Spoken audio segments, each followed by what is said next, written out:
कार्यक्रम में शामिल होने के लिए। जैसे ही ये लो इंटरेस्ट रेट्स का दौर शुरू हुआ वैसे ही इन्वेस्टमेंट के बहुत सारे ऑप्शंस इन्वेस्टर्स के लिए खुल गए हैं, जहां पर अब वो यहां से होपफुली लॉन्ग टर्म के लिए अच्छी कमाई भी कर सकते हैं। इसी कड़ी में आज हम गिल्ट फंड की चर्चा करने वाले हैं और समझेंगे जरा ये गिल्ट फंड या गवर्नमेंट सिक्योरिटीज जो हैं वो कितनी फायदेमंद हो सकती है इस रेट कट के दौर में। मैं हेमंत सर सबसे पहले आपसे जानना चाहती हूँ, गिल्ट फंड अगर हम आसान भाषा में समझें तो क्या होते हैं ये फंड? जी Swati, I think gilt fund जो है काफी इंपॉर्टेंट इन्वेस्टमेंट ऑप्शन है उन निवेशकों के लिए जो एक रिस्क फ्री इन्वेस्टमेंट ऑप्शन को देख रहे हैं। तो गिल्ट फंड का मतलब है वो फंड्स जो गवर्नमेंट सिक्योरिटीज में इन्वेस्ट करते हैं। सेबी की जो डेफिनेशन है उसके हिसाब से एटलीस्ट 80% पैसा जो है फंड मैनेजर को गवर्नमेंट सिक्योरिटीज में लगाना होता है और बाकी पैसा जो है वो दूसरे डेट इंस्ट्रूमेंट में लगा सकते हैं। साथ ही ये भी जानना जरूरी है कि गिल्ट फंड के दो कैटेगरीज हैं। एक तो नॉर्मल जो गिल्ट फंड्स है जिसमें जो मैच्योरिटी ड्यूरेशन है वो अक्रॉस मैच्योरिटीज है, और दूसरे वो है जहां पे कॉन्स्टेंटली 10 साल की मैच्योरिटी रखी जाती है। उसका ऑब्जेक्टिव वही है कि क्योंकि अमूमन जो है वो जो गवर्नमेंट सिक्योरिटीज है उनका ड्यूरेशन काफी बड़ा होता है, तो ये एक ऑप्शन है इन्वेस्टर्स के पास कि क्लैरिटी हो उनको कि किस तरीके से कितनी मैच्योरिटी है वहां पे, ताकि उनको कोई नेगेटिव सरप्राइज ना मिले। तो जैसा हम देख सकते हैं, क्योंकि ये फंड्स गवर्नमेंट सिक्योरिटीज में इन्वेस्ट करते हैं तो बिल्कुल भी क्रेडिट रिस्क यहाँ पे नहीं है, क्योंकि सरकारी सिक्योरिटीज में पैसा लगाया है। लेकिन ये जो फंड्स है वो काफी सेंसिटिव होते हैं प्राइस मूवमेंट से।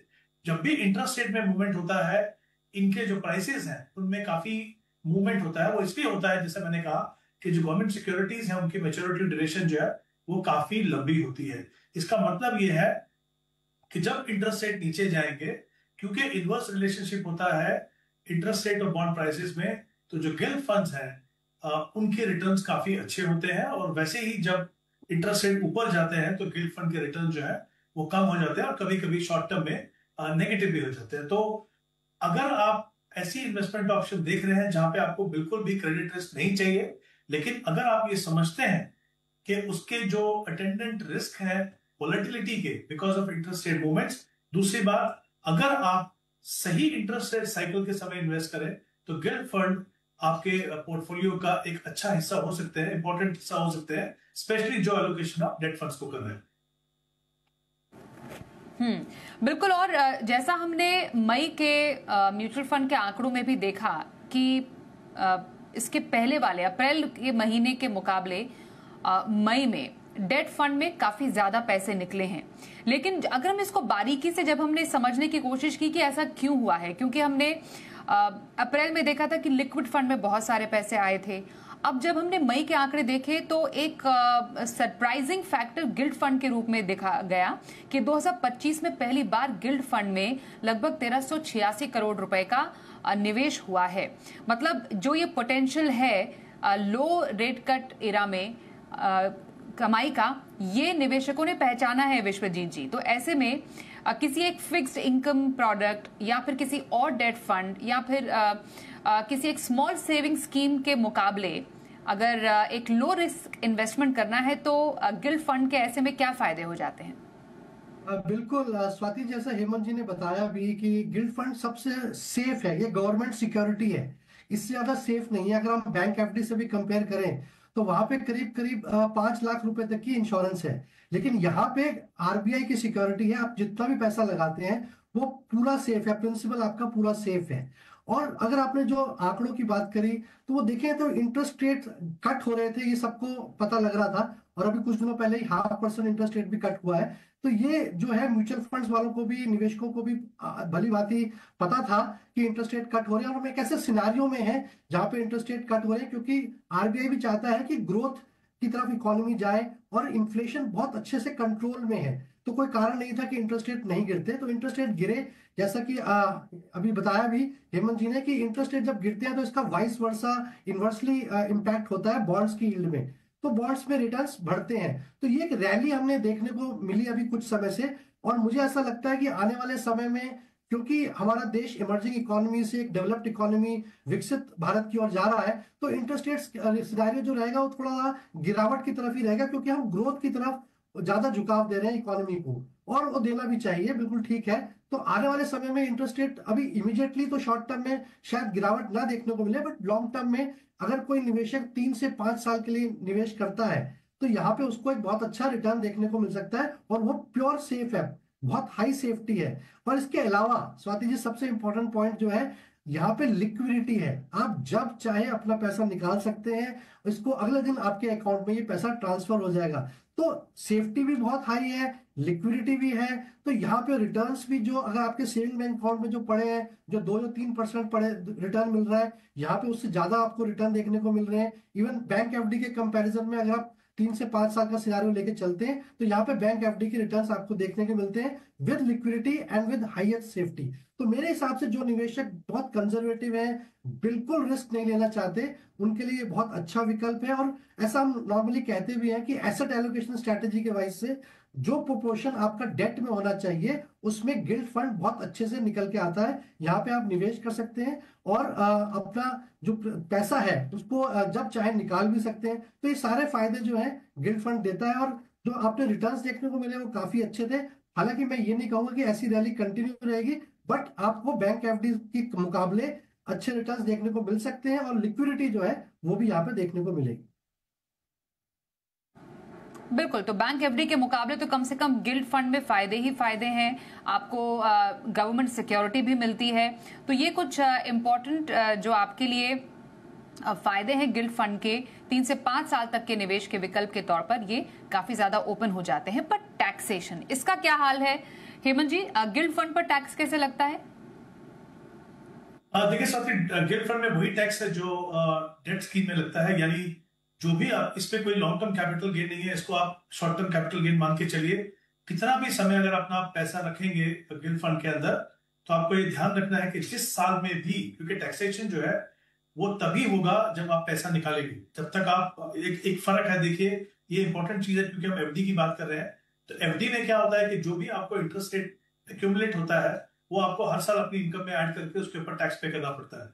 जबकि गिल्ड फंड की अगर हम बात करें तो टैक्सेशन का इंसिडेंस तभी आएगा जब अपना पैसा निकालेंगे। मान लीजिए आपने आज अगर कुछ पैसा लगाया, 3 साल के बाद आपने पैसा निकाला, तो वो जो भी कैपिटल गेन होगा उस साल के अंदर वो आपकी इनकम में ऐड होगा, और जो भी आपका एप्लीकेबल टैक्स रेट होगा उसके ऊपर आपको टैक्स देना पड़ेगा। तो जो जो टैक्स इंसिडेंस डेट फंड में है वही यहाँ पे गिल्ड फंड में आएगा। एक ही चीज और मैं कहना चाहूंगा स्वाति, यहाँ पे हम जो बात कर रहे थे इन्वेस्टमेंट के बारे में, क्विकली एक पॉइंट ऐड करना चाहता हूँ कि देखिए आरबीआई ने हार्ड देन एक्सपेक्टेड हमें रेट कट दिया है, लेकिन हम ये ध्यान रखें कि आरबीआई ने ये भी क्लियर किया कि उनके पास बहुत ज्यादा लीवे अभी नहीं है रेट कट का। तो शायद अगला रेट कट अगर हुआ भी तो दिसंबर में होगा। तो मेरे हिसाब से एक सिग्निफिकेंट पार्ट रैली का ऑलरेडी प्ले आउट हो चुका है।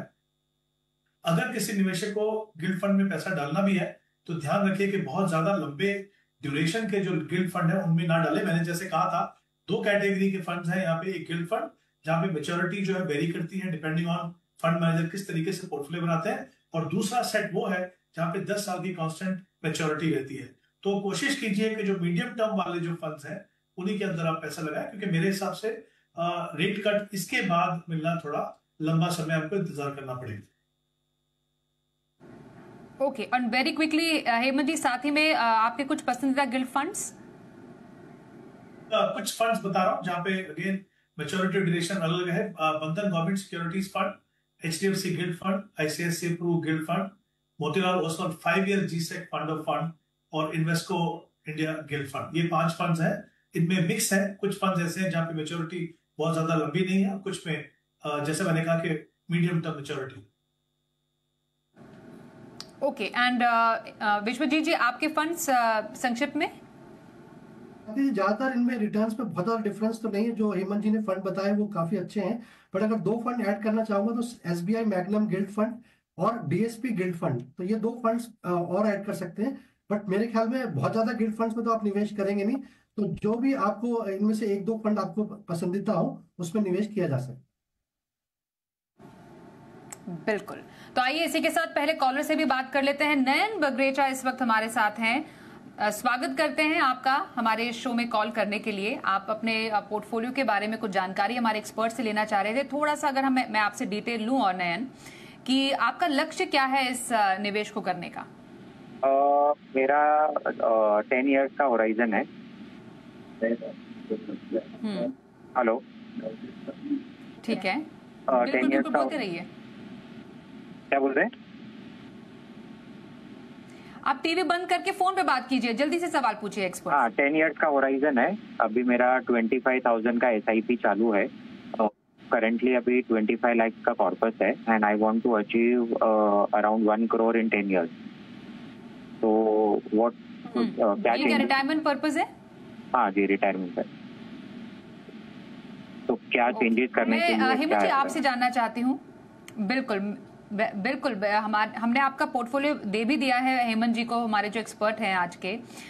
काफी फंड्स हैं इनके पोर्टफोलियो में। हेमंत जी 11 फंड में 25,000 की SIP है, 10 साल में 1.5 करोड़। कह रहे हैं कि रिटायरमेंट के लिए पैसा चाहिए। सर, पोर्टफोलियो कैसा लग रहा है? जिस बात आई थिंक फंड्स के ऊपर बात करने से पहले देखते हैं कि पहले इनका लक्ष्य पूरा करने के लिए इनको क्या करना होगा। जैसा इन्होंने कहा कि 25,000 की SIP कर रहे हैं, 10 साल का इनके पास समय है। तो अगर और अभी तक इन्होंने जो एक्यूमुलेट किया कॉर्पस में करीब 24 लाख का कॉर्पस इन्होंने एक्यूमुलेट किया है। अगर हम दोनों चीज को कंसीडर करें, 12% का रिटर्न मान के चले, तो करीब करीब 1 करोड़ 31 लाख का कॉर्पस बनेगा।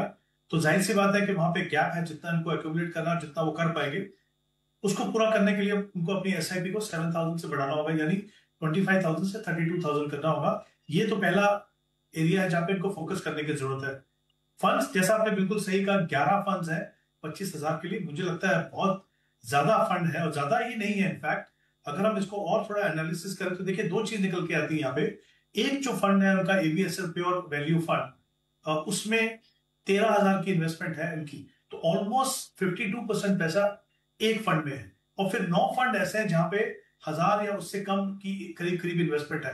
तो उनमें से 2 फंड है जहां 1,500 की इन्वेस्टमेंट है। तो बहुत ज्यादा फंड है, इसको कंसोलिडेट करने की जरूरत है। मुझे लगता है कि अगर ये 5 फंड भी रखें तो उनके लिए बिल्कुल सही होगा। एग्जिस्टिंग जो फंड्स है उसमें से जैसा ABSL वैल्यू फंड है उसको आप कंटिन्यू कर सकते हैं, लेकिन इन्वेस्टमेंट अमाउंट अपना घटाइए, उसको 5,000 कीजिए। मोतीलाल ओसवाल मिड कैप में अपना बढ़ा के आप 5,000 कर दीजिए। और एक्सेस ग्रोथ अपॉर्चुनिटी है जिसका अभी नाम जो है वो Axis large and mid cap fund है, उसमें आप 5,000 इन्वेस्ट कीजिए। 2 फंड आप ऐड करेंगे मल्टी कैप फंड में, कोटक मल्टी कैप ले सकते हैं। इनफैक्ट इनके जो पोर्टफोलियो में एक निपॉन मल्टी कैप भी है, अगर चाहे तो उसको भी अगर आप रिटेन करना चाहें तो उसमें आप अमाउंट को बढ़ा दीजिए 5,000, अदरवाइज आप कोटक मल्टी कैप को ले सकते हैं। और दूसरा जो है आपको एक और फंड देखना है स्मॉल कैप, मुझे लगता है आपके पोर्टफोलियो में होना चाहिए, जो बंधन स्मॉल कैप हो सकता है, उसमें भी आपको 5,000 इन्वेस्ट करना है। तो 5 फंड, पांचों में 5,000 की इन्वेस्टमेंट करनी है। जो भी आपको एक्सपोजर डिफरेंट सेगमेंट में चाहिए, जिस प्रोपोर्शन में चाहिए, इस मिक्स से आपको मिलेगा। और जैसे मैंने कहा, आपको अपनी SIP अमाउंट को 7,000 से बढ़ाना। ओके नयन, आपने सुन लिया होगा क्या बदलाव आपको पोर्टफोलियो में करने हैं। बहुत बहुत शुभकामनाएं आपको आपके इस निवेश जर्नी के लिए। एक ब्रेक का वक्त भी हो गया है। ब्रेक के बाद हमारे एक्सपर्ट से बातचीत जारी रखेंगे और बात करेंगे कुछ दर्शकों से भी। बने रहिए हमारे साथ।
आप देख रहे हैं मनी गुरु। आज हमारे साथ हैं हेमंत रुस्तगी और विश्वजीत पराशर। अगले कॉलर भी हमारे साथ शो में शामिल हो चुके हैं, कमलेश कुमार। कमलेश जी, स्वागत करते हैं आपका आज हमारे शो में। आप अपना सवाल जानना चाह रहे थे। आप की कुछ 5 फंड में 9,000 रुपए की SIP चल रही है जो आप अक्टूबर 2024 से कर रहे हैं। थोड़ा और डिटेल बताएंगे। जी मैम, ये 5 फंड में मैं 9,000 का सिप कर रहा हूँ।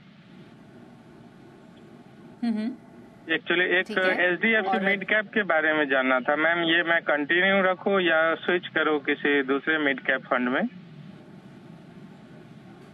ठीक है। और आपकी रिटायरमेंट प्लानिंग है, जैसा आपने बताया 20 साल में 1 करोड़ रिटायरमेंट गोल रुपए। है मैम। यस। ठीक है। अभी ऑल राइट, ठीक है, आपका हमने देख लिया पोर्टफोलियो। मैं विश्वजीत जी आपसे जरा रिक्वेस्ट करूंगी आप इनके पोर्टफोलियो को स्टडी करें।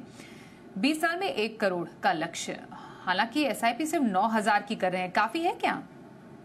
बिल्कुल स्वाति जी, अगर हम उनका गणित देखें, जो 1 करोड़ का गोल रखा हुआ है इन्होंने, 20 वर्ष में 9,000 की अगर ये एसआईपी करते हैं तो करीब करीब 90 लाख तक पहुंच जाते हैं, अगर हम 12% का सीजीआर लेके चलें। और वहीं अगर ये 5% का भी स्टेप अप कर लें तो 1 करोड़ 23 लाख पे पहुंच जाते हैं। मुझे ऐसा लगता है कि शायद इन्होंने इन्फ्लेशन को कंसिडर किया है या नहीं किया। अगर नहीं किया है तो वो जरूर करना चाहिए, तभी रियलिस्टिक गोल सेटिंग होगी।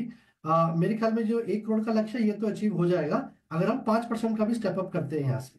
दूसरा जो इनका पोर्टफोलियो है स्वाति जी, वो बहुत अच्छा पोर्टफोलियो इन्होंने क्रिएट किया हुआ है। सारे ही टॉप क्वार्टाइल फंड्स हैं। अगर मैं फंड देखूं, आईसीआईसीआई प्रूडेंशियल का ब्लू चिप है, एचडीएफसी का मिड कैप अपॉर्चुनिटीज है, निप्पॉन का स्मॉल कैप है, तो तीनों ही अपनी अपनी कैटेगरी में अच्छे परफॉर्मिंग फंड्स हैं। पराग पारी का फ्लेक्सी कैप फंड भी है और एक कोटक का मल्टी कैप फंड है। तो फंड्स काफी अच्छे हैं। थोड़ा सा अगर बदलाव करना भी चाहते हैं तो मेरे हिसाब से कोटक मल्टी कैप से स्विच कर सकते हैं, क्योंकि large cap, mid cap, small cap already portfolio में है। यहाँ से एक डिफरेंट इन्वेस्टमेंट स्टाइल का फंड ले सकते हैं, जिसमें कि Kotak India EQ Contra fund या फिर आईसीआईसीआई प्रूडेंशियल का वैल्यू डिस्कवरी फंड। तो एक डिफरेंट इन्वेस्टमेंट स्टाइल इनके पोर्टफोलियो में ऐड हो जाएगा। जो इनका सवाल था कि मिड कैप से यहाँ से निकलना चाहते हैं, तो मेरे हिसाब से HDFC mid cap Kamlesh ji एक अच्छा परफॉर्मिंग फंड है, काफी कंसिस्टेंट रिटर्न रही है, तो आप इसमें बने रह सकते हैं, कहीं से कहीं तक कोई दिक्कत नहीं है। बहुत अच्छा फंड है और मेरे ख्याल में इसमें निकलने की कोई आवश्यकता नहीं है। बिल्कुल, तो ये कुछ बदलाव करने की जरूरत है कमलेश जी आपको। अपने पोर्टफोलियो में थोड़ा सा स्टेप अप करें, तभी आप अपने जो डिजायर्ड जो कॉर्पस है, जो आप टारगेट चाहते हैं, उसको अचीव कर पाएंगे। बहुत बहुत शुभकामनाएं आपको।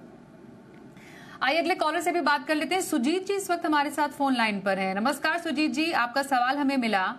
आप पिछले 4 साल से इन्वेस्ट कर रहे हैं म्यूचुअल फंड में, लगभग कुछ 6 फंड है 20,000 की एसआईपी के साथ। क्या टारगेट है आपका? मेरा टारगेट नेक्स्ट 10 इयर्स में 2 करोड़ का कॉर्पस चाहिए मुझे। और ये क्या पर्पस होगा सर?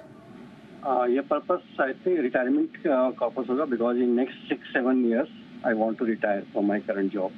एंड मुझे सिर्फ ये जानना है कि ये जो पोर्टफोलियो है मेरा, इसमें कुछ रिस्ट्रक्चर करने की जरूरत है या फंड्स सारे कैसे परफॉर्म करेंगे over the period of next 10 years, या कुछ ऐड करना है या कुछ ड्रॉप करना है। बिल्कुल, तो क्लियर कट सवाल है हेमंत जी इनका कि 6 से 7 साल में इन्हें रिटायर करना है, 10 साल में इन्हें 2 करोड़ रुपए चाहिए। तो फंड्स का जो मिक्स इन्होंने क्रिएट किया है, हालांकि एसबीआई के 3 फंड्स ले रखे हैं, एचडीएफसी के भी 2 फंड ले रखे हैं इन्होंने, तो काफी ज्यादा कंसोलिडेट इन्होंने पोर्टफोलियो किया हुआ है। सुजीत जी को क्या सलाह देंगे सर? देखिए स्वामी, सबसे पहले इनके लक्ष्य की बात कर लेते हैं। 10 साल का इनके पास समय, इनकी जो एसआईपी है वो करंटली 20,000 की है, और क्योंकि उनका टारगेट जो है 2 करोड़ है, तो मेरे हिसाब से अगर हम 12% का रिटर्न मान के चलें तो करीब करीब 45 लाख का कॉर्पस बनेगा। तो कहीं ना कहीं मुझे लगता है कि या तो इनको अपना समय बढ़ाना होगा, अगर क्योंकि रिटायरमेंट की बात कर रहे हैं तो शायद हो सकता है लंबा समय ना उनके पास, तो डेफिनेटली उनकी इन्वेस्टमेंट जो है उनको कम से कम 4 गुना बढ़ानी होगी यहाँ से, तभी जाके वो अपने लक्ष्य तक नजदीक पहुंच पाएंगे। तो डेफिनेटली ये एक ऐसा इंस्टेंस है जहां पे इनको अपने लक्ष्य को फिर से थोड़ा प्रैक्टिकल पॉइंट ऑफ व्यू से देखने की जरूरत है, पहली बात। दूसरी बात, मुझे लगता है कि पोर्टफोलियो में भी कुछ बदलाव की जरूरत है। जैसे इनके स्मॉल कैप है, इनके पास एक एसबीआई स्मॉल कैप जहां पे 6,000 की इन्वेस्टमेंट कर रहे हैं। मुझे लगता है स्मॉल कैप हो सकता है उनके पोर्टफोलियो में, लेकिन एक तो वो इन्वेस्टमेंट अमाउंट को कम करें, 4,000 करें, और एसबीआई स्मॉल कैप से बेटर ऑप्शन जो है मुझे लगता है वो बंधन स्मॉल कैप रहेगा, तो वो एक कंसिडर करें, अमाउंट थोड़ा कम करें और दूसरा फंड देखें। दूसरा एसबीआई ब्लू चिप है उनके पास, उसकी जगह में मुझे लगता है एसबीआई कॉन्ट्रा ले लीजिए, क्योंकि मैं ओवरऑल एलोकेशन देख रहा हूँ लार्ज कैप की, तो उसके हिसाब से कॉन्ट्रा में भी आपको कॉन्ट्रेरियन बेंट भी मिलेगी और लार्ज कैप भी मिलेगा, तो वो आप दे लीजिए। आईसीआईसीआई जो ब्लू चिप फंड है उसमें आप कंटिन्यू करिए, देखिए एक ऑलरेडी एक फंड इनके पास है यहाँ पे, तो वो कर लीजिए। एचडीएफसी फ्लेक्सी कैप को रखिए, लेकिन उसकी एलोकेशन को बढ़ा के आप 4,000 कर दीजिए। और जो 5वां फंड होगा आपके पोर्टफोलियो में, एक मिड कैप फंड नहीं है, मुझे लगता है मोतीलाल ओसवाल मिड कैप आप रख सकते हैं। तो 5 फंड रखिए अपने पोर्टफोलियो में, 4,000 की इन्वेस्टमेंट उन 5 फंड्स में कीजिए। और जैसा मैंने कहा कि बहुत इंपॉर्टेंट है आपके लिए, क्योंकि आपको लग रहा है कि 10 साल है लेकिन आपकी एवरेज होल्डिंग पीरियड कहीं कम है वहां पे, तो लक्ष्य को थोड़ा सा प्रैक्टिकल बनाइए ताकि आपको कोई डिसअपॉइंटमेंट बाद में ना हो। तो कुछ बदलाव करें अपने पोर्टफोलियो में और अपने जो निवेश सफर को आगे बढ़ाएं। सुजीत जी, बहुत बहुत शुभकामनाएं आपको आपके इस इन्वेस्टमेंट के लिए। अगला सवाल हमारे पास इस वक्त ईमेल पर आ रहा है पूनम जी का। विश्वजीत जी, आप इनका पोर्टफोलियो देखिए। 15 फंड है इनके पास। 15 फंड में 36,000 की SIP कर रही हैं ये, और 15 साल में इन्हें 10 करोड़ रुपए का कॉर्पस चाहिए। अब इनके पास जो फंड्स हैं इसमें ICICI के ही हम देख रहे हैं 3 फंड्स हैं, फिर इंडेक्स फंड भी इन्होंने 2 ले रखे हैं, निपॉन के 2 फंड इनके पास है, 2 फ्लेक्सी कैप फंड भी अलग अलग AMCs के, 2 स्मॉल कैप फंड भी रखे हैं, 1 लार्ज कैप है, 1 कॉन्ट्रा है, 1 टैक्स सेवर ELSS भी रखा है, मिड कैप भी 2 फंड्स हैं। सर बताइए जरा, ये फंड मिक्स कैसा लग रहा है? क्या 15 फंड चाहिए इनको अपने पोर्टफोलियो में? बिल्कुल स्वाति जी, ये 15 फंड तो बिल्कुल नहीं चाहिए, क्योंकि सारे एक ही कैटेगरी के 2 या 3 फंड्स हैं। अगर हम फ्लेक्सी कैप में भी देखते हैं तो HDFC फ्लेक्सी कैप है और पराग पारिक फ्लेक्सी कैप है। ऐसे मिड कैप में करीब करीब 3 फंड्स हैं। तो मेरे हिसाब से कुछ फंड्स कम किए जा सकते हैं, पोर्टफोलियो को थोड़ा कंसोलिडेट कर सकते हैं। यहाँ पे इनको आसान होगा अपने पोर्टफोलियो को ट्रैक करना भी। और ये एक बहुत कॉमन मिस्टेक है जो मुझे ऐसा लगता है जो नॉर्मली निवेशक करते हैं, कि जो भी नया फंड आया, जो अच्छा फंड लगा, उसको अपने पोर्टफोलियो में ऐड किया। अभी हेमंत जी कह रहे थे कि 5-6 फंड्स पर्याप्त होते हैं अपने पोर्टफोलियो में। तो मेरे हिसाब से वो स्ट्रैटेजी बेस्ट रहती है, जहां पे आप ट्रैक भी कर सकते हो और आपको अच्छे रिटर्न्स भी देखने को मिल सकते हैं। और ओवर डाइवर्सिफिकेशन भी कभी कभी रिटर्न्स को थोड़ा गिरा सकता है, और ओवरलैप तो बिल्कुल देखने को मिलेगा ही, जैसे कि इस पोर्टफोलियो में हम यहाँ पे देख पा रहे हैं। तो अगर हम लक्ष्य की बात करें तो 10 करोड़ का लक्ष्य है, 36,000 की SIP है। अगर हम 12% का CAGR भी लेके चले तो 15 वर्ष में करीब 1 करोड़ 81 लाख रुपए बनते हैं, तो करीब 8 करोड़ का गैप है।